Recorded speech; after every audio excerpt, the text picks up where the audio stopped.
Ini baru mantap. Resmi, Ketum PSSI Erick Thohir konfirmasi Indonesia ajukan bidding tuan rumah tunggal Piala Asia 2031.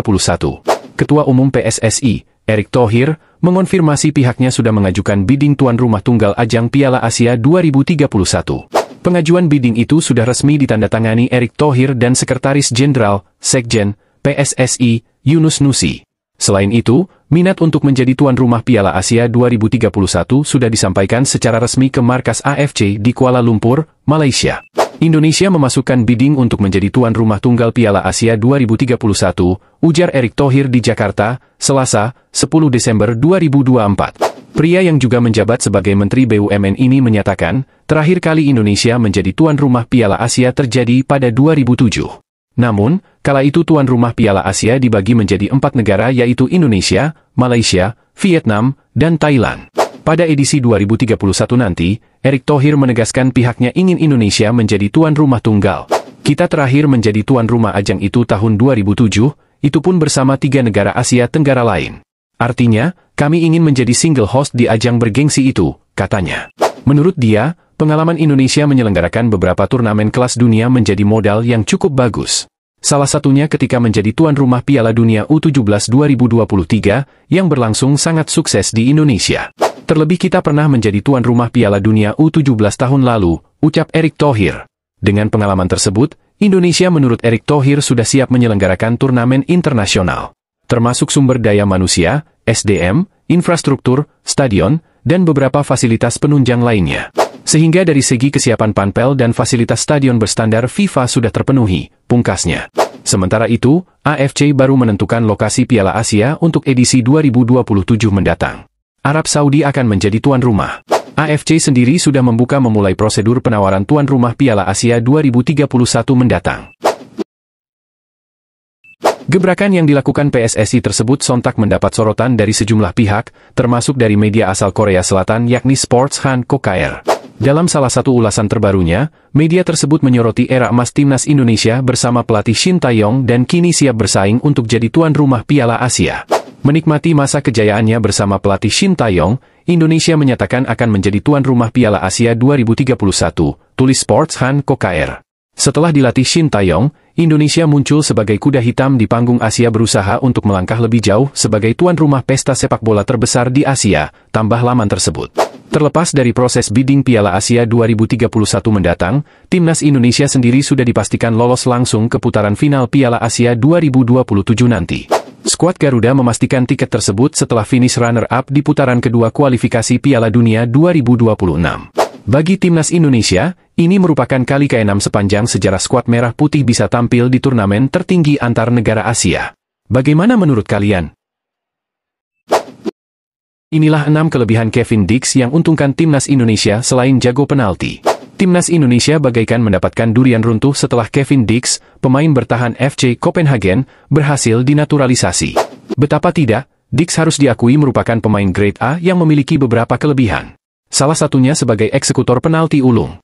Sejauh ini dari 12 eksekusi penalti terakhir yang dilakukannya dalam berbagai kompetisi di Denmark hingga Eropa, semuanya sukses menghasilkan gol. Paling mutakhir adalah ketika FC Copenhagen menaklukkan klub asal Belarus, Dinamo Minsk, 2-1 dalam ajang UEFA Conference League. Tentunya kelebihan Dix ini menjadi keuntungan besar bagi timnas Indonesia. Pelatih Shin Tae-yong kini tidak perlu pusing lagi memilih eksekutor tendangan penalti bila diperlukan. Tapi tahukah scorer, sebenarnya bukan itu saja keuntungan skuad Garuda mendapatkan pemain yang kabarnya sedang diincar klub Bundesliga, Borussia Mönchengladbach, itu. Apa saja keuntungan lainnya? Simak selengkapnya. 1. Menambah kedalaman skuad. Shin Tae-yong beberapa kali membuat pernyataan mengenai pentingnya kedalaman tim dalam skuad Garuda. Tentunya kehadiran Kevin Dix menambah kedalaman sektor pertahanan. Begitu banyak pemain belakang yang kemampuannya tidak terlalu jomplang dengan Dix. Sebut saja Sandy Walsh, Rizky Ridho, Mees Hilgers, Jai Idzes, Asnawi Mangkualam, hingga Jordi Amat. 2. Bisa bermain di beberapa posisi.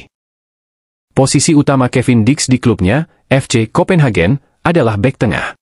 Pada posisi tersebut, Dix bisa dimainkan di sebelah kanan maupun kiri. Posisi lain yang bisa dijalaninya dengan baik di lapangan adalah sebagai gelandang bertahan, bek kanan, dan bek kiri. Bahkan pada musim ini, berdasarkan data dari Transfermarkt, Dix lebih banyak dipasang sebagai bek kiri. Tercatat dalam 15 penampilan, ia 7 kali berperan sebagai bek kiri, 6 kali bek tengah, serta masing-masing sekali bek kanan dan gelandang bertahan. Ketika menjalani debutnya sebagai pemain timnas Indonesia melawan Jepang pada ronde ketiga kualifikasi Piala Dunia 2026 zona Asia Grup C, Dix menempati posisi sebagai bek kanan. 3. Pengalaman internasional. Soal pengalaman internasional, tidak perlu diragukan lagi. Sebelum memperkuat FC Copenhagen, Dix pernah berseragam Vitesse, Feyenoord, Empoli, dan Fiorentina. Sejak junior, Dix selalu dipanggil memperkuat timnas Belanda dari kategori U19, U20, hingga U21. Bersama FC Copenhagen, ia 2 kali menjuarai Superliga Denmark, 2021, 2022 dan 2022, 2023, dan sekali Piala Denmark, 2022, 2023, serta mencapai babak 16 besar Liga Champions 2023 2024. 4. Mental teruji. Dengan sederet pengalaman internasional tersebut, otomatis mental tanding Kevin Dix sudah teruji. Hal itu terlihat ketika ia memperkuat skuad Garuda menghadapi Jepang. Dix beberapa kali berhasil menyulitkan pergerakan Wataru Endo, dan bahkan membuat kapten timnas Jepang itu terpancing emosinya. Torehan 12 gol berturut-turut yang dicetaknya dari titik penalti saat memperkuat FC Copenhagen juga menunjukkan betapa solidnya mental tanding pemain berdarah Maluku tersebut. 5. Kerap membantu serangan. Kevin Dix tidak hanya piawai dalam bertahan, melainkan juga kerap mendukung serangan. Kombinasinya dengan Yakob Sayuri dari sektor kanan beberapa kali membahayakan pertahanan Jepang. Itu bisa terjadi karena Dix memiliki kecepatan. Sayangnya ia harus digantikan oleh Sandy Walsh pada menit ke-35 karena mengalami cedera lutut dan sempat absen beberapa lama untuk pemulihan cedera. 6. Postur ideal. Sebagai pemain bertahan, posturnya sangat mendukung. Dix memiliki tinggi 186 cm dengan bobot ideal, sehingga mampu bersaing dalam duel-duel udara dengan penyerang lawan. Bahkan penyerang sekelas Erling Haaland pun tidak mudah melewati pengawalan Dix saat FC Copenhagen jumpa Manchester City di Liga Champions 2023 2024. Hal itu juga tidak lepas dari karakter permainan Dix yang ngotot dan didukung fisik tangguh, sehingga tidak mudah terjatuh saat body charge dengan pemain lawan. Nah, itulah tadi sederet kelebihan Kevin Dix saat berlaga di lapangan. Meski tidak 100% menjamin kemenangan, setidaknya Dix diharapkan bisa menambah kualitas bertahan skuad Garuda. Sehingga, timnas Indonesia bisa meraih hasil yang diharapkan dalam laga sisa kualifikasi Piala Dunia 2026. Bagaimana menurut kalian? Inilah 4 pemain naturalisasi yang tak kunjung dipanggil timnas Indonesia lagi meski masih merumput di Liga 1. Beberapa pemain naturalisasi yang pernah menjadi andalan timnas Indonesia di Liga 1 saat ini tidak lagi dipanggil untuk memperkuat skuad Garuda. Nama-nama seperti Stefano Lillipali dan Mark Klok kini menjadi fokus perhatian dalam daftar tersebut. Meskipun performa mereka di Liga 1 menunjukkan kontribusi positif bersama klub masing-masing, ketidakhadiran mereka di timnas Indonesia menimbulkan banyak pertanyaan di kalangan penggemar sepak bola. Hal ini membuat banyak orang bertanya-tanya mengenai alasan di balik keputusan pelatih untuk tidak memanggil mereka kembali. Berikut 4 pemain tersebut. 1. Stefano Lillipali, Borneo FC. Stefano Lillipali terakhir kali memberikan kontribusi untuk timnas Indonesia pada bulan September 2023 ketika melawan Turkmenistan dalam FIFA Matchday. Di pertandingan tersebut, Lillipali berhasil mencetak 1 assist yang berkontribusi pada kemenangan Indonesia dengan skor 2-0. Namun, setelah pertandingan itu, ia tidak lagi mendapatkan panggilan untuk memperkuat timnas. Di Liga 1 2024-2025, Lillipali bermain untuk Borneo FC dan mencatatkan 1 gol serta 3 assist dalam 10 pertandingan. Statistik ini mencerminkan perannya yang signifikan di tingkat klub, tetapi belum cukup untuk menarik perhatian pelatih Shin Tae-yong untuk memanggilnya kembali ke timnas. Meskipun demikian, prestasinya di klub menunjukkan bahwa ia masih memiliki kemampuan yang patut diperhitungkan. 2. Mark Klok, Persib Bandung. Mark Klok, yang pernah menjadi pemain dengan harga tertinggi di Liga 1, mendapatkan kesempatan untuk memperkuat timnas Indonesia dalam pertandingan melawan Vietnam pada Maret 2024. Namun, sayangnya ia tidak dapat tampil karena mengalami cedera yang menghalanginya untuk berpartisipasi dalam laga tersebut. Setelah mengalami cedera, Klok harus bersaing ketat dengan pemain-pemain seperti Ivar Jenner, Nathan Koyaon, dan Tom Haye. Dalam kompetisi Liga 1 musim 2024-2025, Mark Klok hanya berhasil mencatatkan 1 assist dari 6 pertandingan yang dijalaninya bersama Persib Bandung. 3. Ezra Walian, Persik Kediri. Ezra Walian terakhir kali membela timnas Indonesia pada Piala AFF 2020, sama seperti Victor Igbonevo. Saat ini, kompetisi di posisi winger semakin sengit dengan kehadiran pemain-pemain seperti Ragnar Oratmangoen, Rafael Struwijk, dan Eliano Reijnders. Situasi ini membuat kemungkinan Ezra untuk kembali ke timnas semakin menipis. Dalam Liga 1 2024 hingga 2025, kontribusi Ezra di Persik Kediri belum terlihat cukup signifikan untuk memikat perhatian pelatih timnas. Dengan demikian, ia harus berusaha lebih keras agar bisa mendapatkan kesempatan untuk dipanggil kembali. 4. Victor Igbonevo, Persib Bandung. Victor Igbonevo terakhir kali memperkuat timnas Indonesia pada Piala AFF 2020. Dalam pertandingan tersebut, ia bermain selama 45 menit dan membantu tim meraih kemenangan 4-2 atas Kamboja pada matchday pertama Grup A. Setelah pertandingan itu, bek berusia 38 tahun ini tidak lagi menerima panggilan untuk bergabung dengan tim nasional oleh pelatih Shin Tae-yong. Musim ini bersama Persib Bandung, Igbonevo hanya tampil dalam 3 pertandingan dengan total menit bermain sebanyak 92 menit. Bagaimana menurut kalian? Ex-agen Ronaldo sebut Erick Thohir kunci proyek sepak bola ASEAN. Mantan agen Cristiano Ronaldo, Jorge Mendes, menyebut Ketua Umum PSSI Erick Thohir sebagai sosok kunci proyek sepak bola ASEAN yang akan dijalaninya. Mendes saat ini tengah berupaya membangun sebuah proyek sepak bola di kawasan Asia Tenggara yang dihuni pecinta olahraga lapangan hijau. Dilansir dari The Straits Times, Mendes berada di Singapura dan sudah berbicara dengan Taipan Negeri Singa Peter Lim, yang juga merupakan pemilik klub Valencia, soal proyek anyarnya tersebut. Mendes disebut mengusung nama Erick sebagai sosok kunci yang bisa mewujudkan proyeknya di Asia Tenggara. Selain Erick, Mendes juga menyatakan sosok pilar lain yakni pemilik klub Johor Darul Takzim asal Malaysia Tunku Ismail Sultan Ibrahim. Erick, Tunku Ismail, dan Peter Lim sudah bertemu beberapa waktu lalu. Tidak ada pemaparan jelas soal detail rencana Mendes, namun pria asal Portugal itu menyatakan keinginan menemukan bakat sepak bola dari kawasan Asia Tenggara yang berpenduduk ratusan juta orang. Pada akhirnya, Anda pasti akan menemukan pemain-pemain top karena mustahil tidak ada dengan jumlah penduduk 600 juta orang. Mustahil untuk tidak menemukannya, kata Mendes. Anda harus mulai membawa orang, guru, pelatih dari Portugal, Spanyol, dari Eropa. Karena daripada membawa pemain, kuncinya adalah Anda mengubah rencana dan jika Anda mulai membawa orang-orang profesional, orang akan tahu apa yang terjadi dan apa yang akan dilakukan, ucapnya menambahkan seperti dikutip dari The Straits Times. Mendes dikenal sebagai sosok belakang layar yang punya hubungan baik dengan talenta sepak bola maupun klub-klub top Eropa. Selain Ronaldo, aktor lapangan hijau lain yang juga dekat dengan Mendes adalah Jose Mourinho. Mendes pula yang memiliki kaitan dengan Manchester United dalam transfer Manuel Ugarte, Leny Yoro, dan Ruben Amorim. Bagaimana menurut kalian? Walau belum terlalu bersinar, media Belanda ramal Jens Raven bakal jadi striker haus gol bagi timnas Indonesia. Striker blasteran timnas Indonesia ini digadang-gadang bakal bersinar di masa depan menurut analisa dari media asal Belanda. Seperti diketahui, pelatih Shin Tae-yong tampaknya masih belum puas dengan komposisi pemain depan yang dimiliki oleh timnas Indonesia. Tercatat, hanya Rafael Struijk, Ramadan Sananta, Dimas Drajat dan Hoki Caraka saja yang sampai sekarang kerap dipanggil Shin Tae-yong ke timnas Indonesia. Namun, sejumlah striker tersebut dirasa masih belum memenuhi ekspektasi Shin Tae-yong lantaran kurang tajamnya mereka di depan pertahanan lawan. Maka dari itu, PSSI dan Shin Tae-yong kini masih sibuk berburu striker keturunan untuk timnas Indonesia.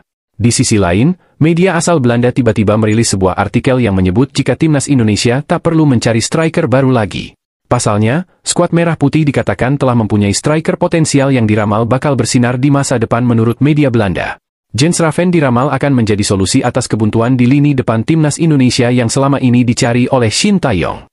Jens Raven memiliki garis keturunan Indonesia dari neneknya Willy Maudi Baumgarten yang lahir di Yogyakarta, sehingga dirinya resmi disumpah sebagai WNI pada Juni 2024. Ia pun langsung masuk ke skuad timnas Indonesia di Piala AFF U19 asuhan Indra Syafri dan menjadi top skor di turnamen tersebut dengan 3 gol dan 3 assist.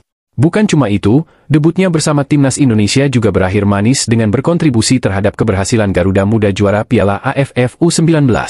Kendati demikian, performa impresif Jens Raven itu belum membuat Shin Tae-yong terkesan sehingga dirinya belum berkesempatan debut bersama tim senior.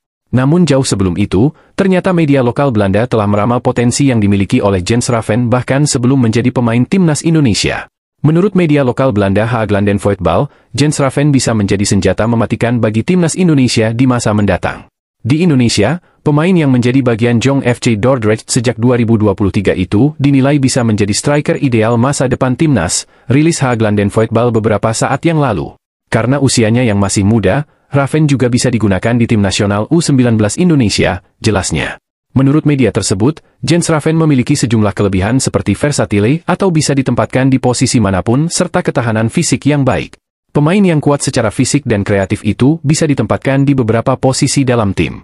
Dia juga bisa bermain sebagai gelandang bertahan dan pemain sayap, tulisnya.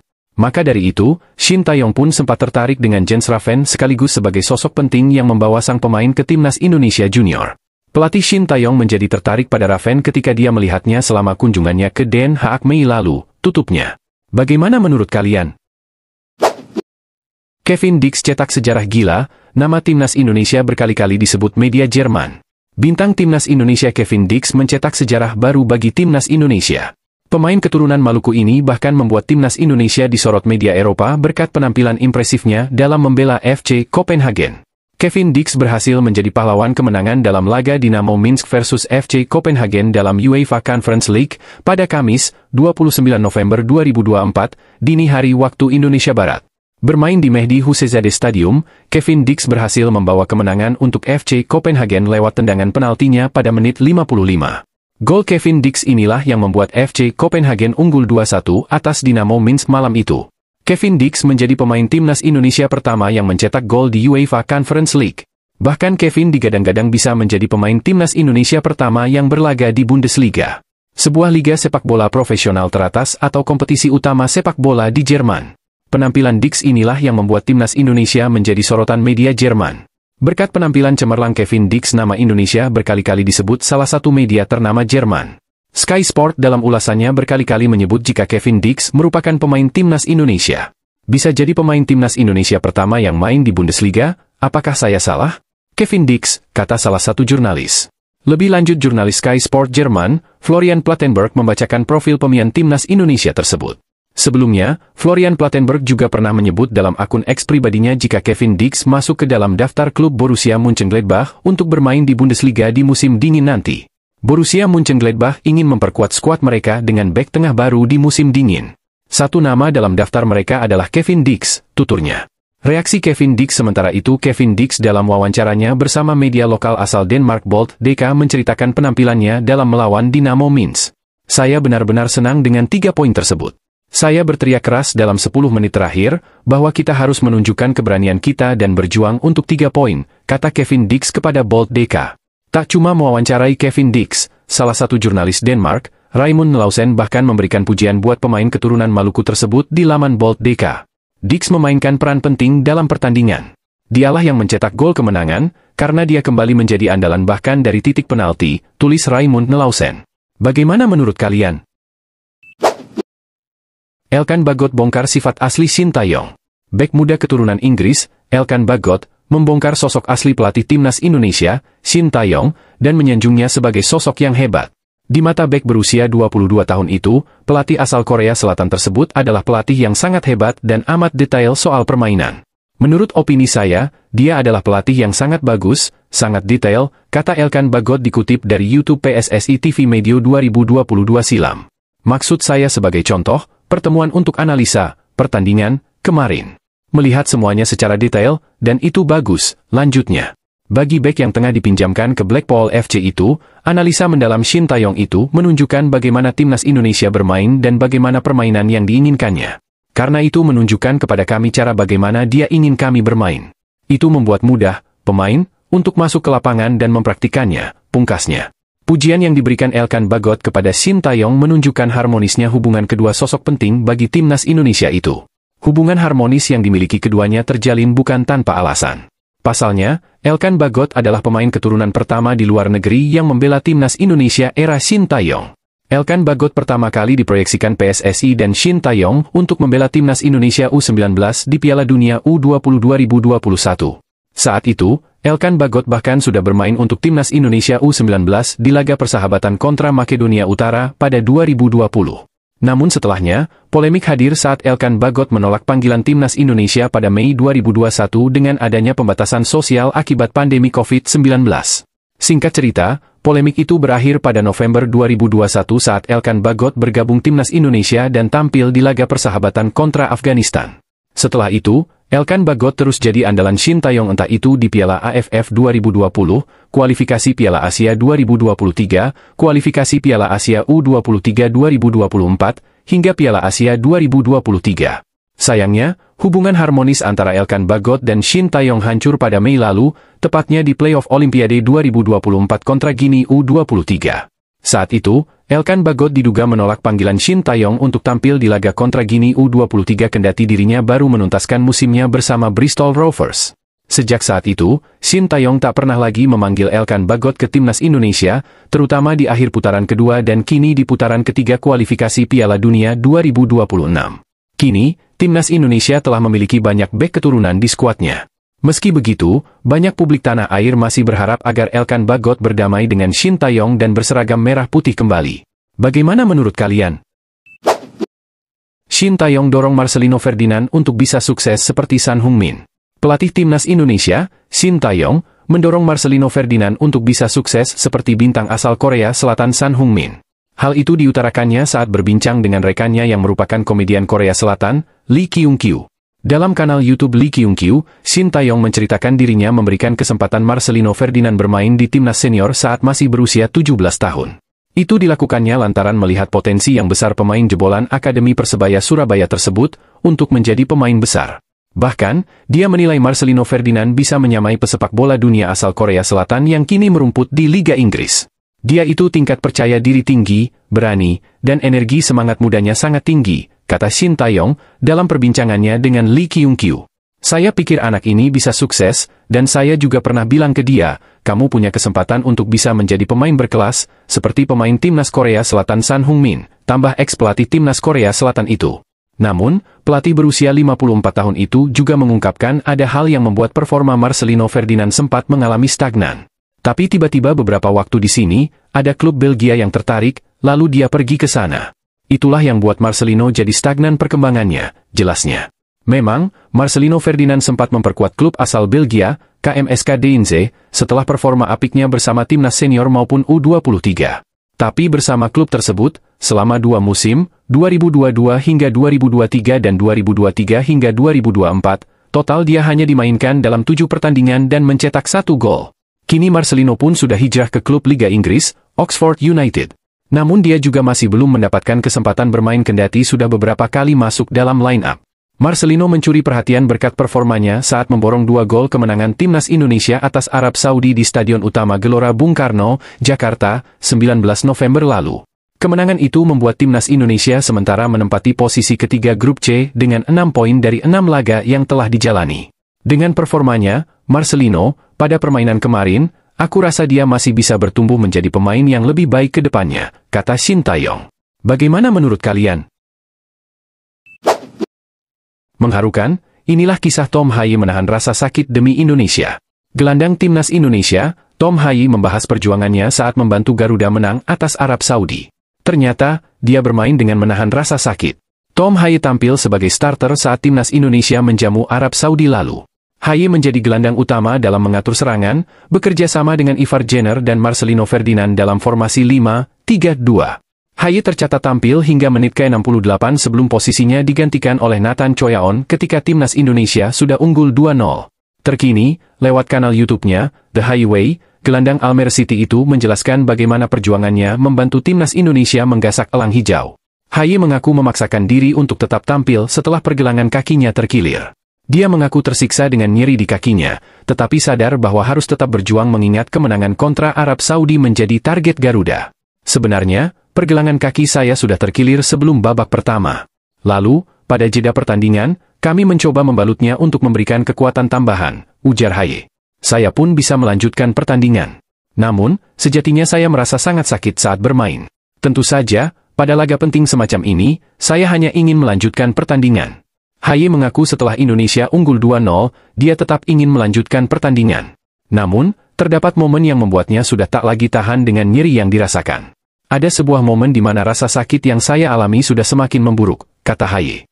Menurut saya, itu adalah bagian dari sepak bola profesional. Kita harus paham apa yang terbaik untuk tim. Saya saat itu sebetulnya ingin tetap lanjut bermain, tetapi saya tak bisa tampil maksimal 100%, tambah ex-gelandang SC Heerenveen tersebut. Meski mengalami masalah pada pergelangan kakinya, hal itu diketahui bukanlah cedera serius untuk Tom Hye. Pasalnya, selepas membela Garuda melawan Arab Saudi, Tom Hye langsung diandalkan Almere City ketika bertandang ke markas Go Ahead Eagles pada 23 November lalu. Dia tampil sebagai starter saat timnya kalah 0-3. Bagaimana menurut kalian? Pemain keturunan Pulau Haruku Maluku yang sudah dinaturalisasi timnas Indonesia, Shain Patinama, kembali mencuri perhatian di kancah sepak bola Belgia. Dalam laga kontra RFC Seraing, bek kiri khas IUPN ini tampil solid dan turut andil dalam kemenangan timnya dengan skor 2-1. Bertanding di Stade du Pairai, Seraing, Shain Patinama bermain selama 81 menit dan menunjukkan performa yang sangat memuaskan. Tak hanya kokoh di lini belakang, pemain berusia 26 tahun ini juga aktif membantu serangan tim. Statistik pertandingan mengungkap dominasi Shain Patinama di lapangan. 3 sapuan, 1 intercept, dan 2 tackle sukses ia catatkan untuk menghalau serangan lawan. Selain itu, akurasi umpannya mencapai 94% dengan 1 umpan kunci yang mengancam gawang lawan. Kontribusi Shain tak hanya terlihat dari sisi defensif. Shain Patinama juga aktif membantu serangan dengan 65 kali sentuhan bola dan 2 umpan panjang akurat. Performa apiknya ini pun diakui oleh SofaScore yang memberinya rating 7,1. Kemenangan atas Seraing membawa KAS IUPN tetap bersaing di papan tengah klasemen Liga 2 Belgia. Sementara itu, Shain kini tengah bersiap untuk membela timnas Indonesia dalam laga kualifikasi Piala Dunia 2026. Pujian dan ekspektasi tinggi pun kini mengiringi langkah Shain Patinama. Publik sepak bola Indonesia berharap pemain berdarah Maluku ini mampu membawa angin segar bagi skuad Garuda. Bagaimana menurut kalian?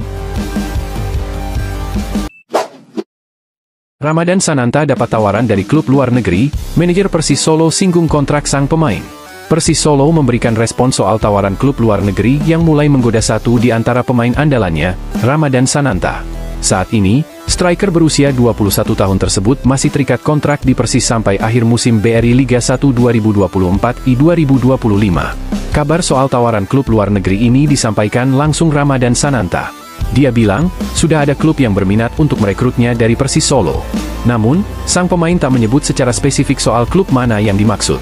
Menanggapi kabar tersebut, manajer Persis Solo, Hairul Basalamah, menegaskan Ramadan Sananta masih terikat kontrak dengan Laskar Sambernyawa. Hairul juga mengaku belum menerima surat berisi penawaran untuk pemain berusia 21 tahun tersebut. Untuk Ramadan Sananta, sampai hari ini dia masih terikat kontrak dengan Persis Solo. Dan, tidak ada tawaran yang masuk ke manajemen dari klub manapun, kata Hairul Basalamah. Belum ada pembicaraan.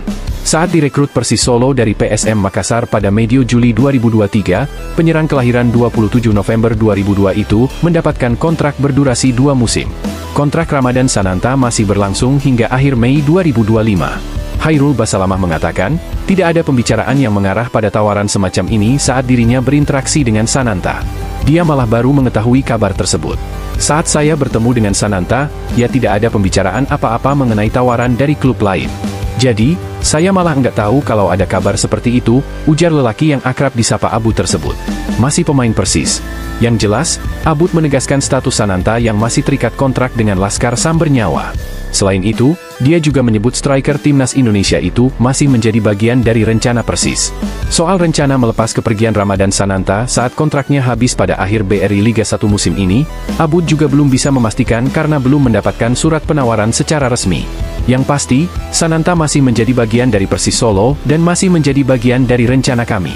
Jadi, kami belum bisa menanggapi apa-apa soal munculnya kabar ini. Karena, sampai saat ini kami belum menerima tawaran resmi ataupun surat yang masuk, ucap Abud. Pengakuan Ramadan Sananta. Ramadan Sananta memang sempat menyebut adanya tawaran yang mulai datang dari klub luar negeri. Dia hanya menyebut jika klub yang dimaksud berasal dari negara yang akan dilawan timnas Indonesia pada lanjutan kualifikasi Piala Dunia 2026, November nanti. Namun, ketika dicecar mengenai detail klub yang dimaksud, Sananta masih enggan memberikan jawaban.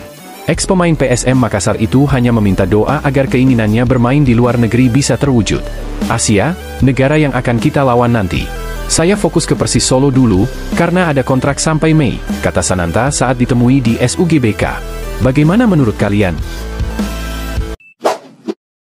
Cuma main setara waktu masak mie, apa yang Suwon FC lakukan ke Pratama Arhan itu jahat? Lama menunggu untuk bisa dimainkan oleh Suwon FC, pemain timnas Indonesia, Pratama Arhan pada Minggu, 6 Oktober 2024, akhirnya bisa menjajal rumput stadion. Pratama Arhan akhirnya diturunkan oleh pelatih Suwon FC, Eun Jung Kim pada pertandingan tandang melawan Pohang Steelers. Namun yang jadi masalah, Eun Jung Kim seolah tak ikhlas menurunkan Pratama Arhan.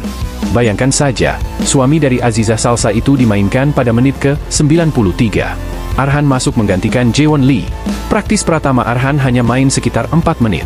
Total Arhan baru bermain di 2 pertandingan dengan total durasi 8 menit.